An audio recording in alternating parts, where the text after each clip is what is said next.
Antes hacer una tarea no era tan fácil como hoy en día que te metes a internet y buscas el tema que quieras. Antes no, usábamos monografías, enciclopedias, esas gruesísimas, revistas, así como le escuchas las revistas que leían nuestros papás, esas recortábamos cosas de ahí, periódicos o las enciclopedias que venían como de 12 tomos. Antes investigar una tarea implicaba salir a buscar materiales, así como lo escuchas, teníamos que ir a la papelería a ver si había monografías, bibliografías, esas hojas grandotas que traían imágenes por enfrente y por atrás traían el tema ya desarrollado, ya sea con esas, o te ibas y buscabas periódicos viejos donde hubiera que pudiera sacar recortes de palabras, letras o imágenes, porque a veces te dejaban algún tema y pues tenías que buscar imágenes que pegar. No había como hoy en día que eras tan fácil ir al internet o en tu computadora, buscar imágenes, imprimirlas o poner en la inteligencia, quiero esto y te da todo. No.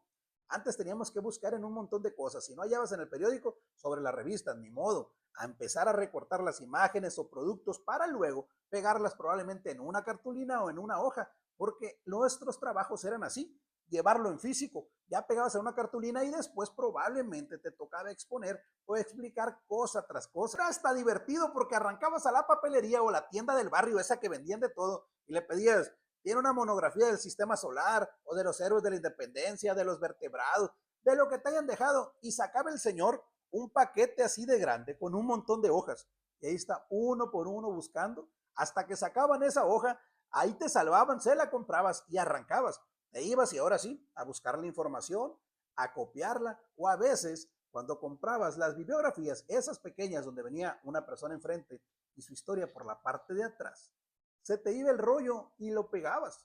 Llegabas, lo pegabas en la libreta y se te olvidaba copiar el texto. Ahí vas de regreso otra vez a la papelería a buscar otra para volver a repetir la tarea. ¿Qué podemos decir del pegamento resistol? Ese no podía faltar.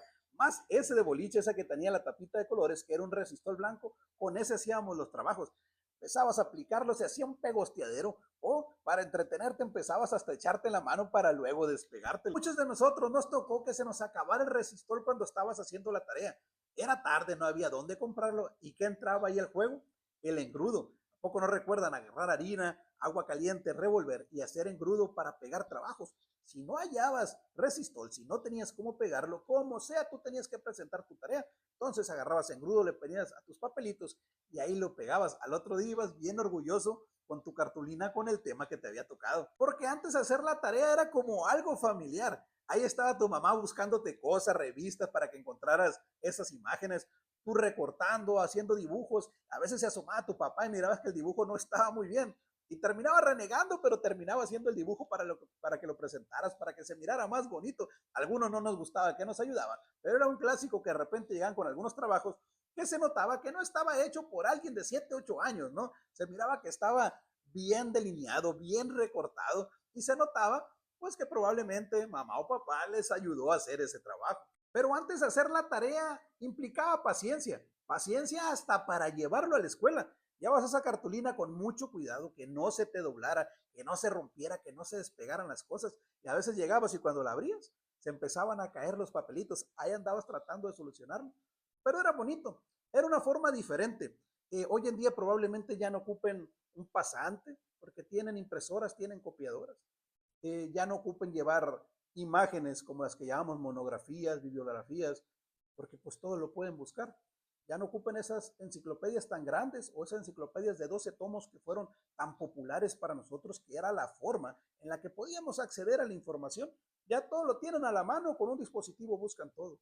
Pero antes era bonito tener esa paciencia, reunirnos entre todos para hacer esos trabajos, ir a buscar, salir a la calle a buscar a la papelería ese papelito que ocupabas para hacer la tarea, ir a la casa de tus abuelos a pedir esa enciclopedia que tenían para ponerte a hacer. Te sentabas en la mesa, estabas copiándolo, buscando, pensando, porque te decían, no solamente es copiar lo que dice en la enciclopedia, quiero que me lo digas con tus palabras. Hoy en día es copiar o pegar, o interprétame, pum, y lo copio y lo pego. No. Antes nosotros echábamos a andar la mente para interpretar lo que decía en ese tema. Era con nuestras palabras, porque después nos iban a pasar frente al salón a decirlo con palabras de uno, lo que entendiste. Esa era la diferencia. Y sí, quizás si no teníamos todo, quizás si no teníamos los mejores útiles escolares, las mejores mochilas, quizás si estaba la economía no como hoy en día, llevabas 2, 3 pesos a la escuela, pero esos tiempos fuimos felices. Yo creo que a todos, si tú le preguntas a los que crecieron en los 80, en los 90, cuando iban a la escuela, si tienen un bonito recuerdo, te van a decir que sí. Porque fue una escuela, unos tiempos de inocencia. No teníamos tantas cosas a la mano. Y estar ahí era jugar, era divertirte. No te fijabas si tenías o tenía más el otro. Si llevabas unos colores mapitos, unos blancanieves, no importaba, todos llevábamos lo mismo. Si llevabas un borrador barato o caro, si llevabas eh, un pegamento de boliche o el otro llevaba de barra, no importaba. Ahí todos éramos iguales. A la hora de jugar fútbol éramos iguales, el que pateaba con tenis o el que pateaba con zapatos, el que jugaba los tazos con tazos nuevos o tazos viejitos, el que jugaba básquetbol a la cuerda, al elástico, todos éramos igualitos. Compartíamos las sabritas, compartíamos el refresco, sí, del mismo popote nos los pasábamos y aquí andamos, no nos pasó nada. Eso era lo bonito de aquel tiempo, nos íbamos caminando y regresábamos caminando, platicándonos, riendo, todos los días se oía risas por las calles, cosa que hoy en día no pasa, ya no van y vienen solos a la escuela en la primaria, han cambiado los tiempos, nosotros tuvimos la fortuna de ir así, en bolita, jugando, corriendo, sí, tocando timbres, arrancando frutas de los árboles, tomando agua de la llave por donde pasamos, pero muy, muy felices. ¿Cuántos de ustedes son de esa generación? De la generación que olía a enciclopedia, a monografías, a pegamento de boliche, a recortes, a revistas. Esa que creció de manera diferente, que sus tareas eran de investigar, de buscar, de salir. Yo soy de esa generación. Saludos para todos y que tengan excelente día.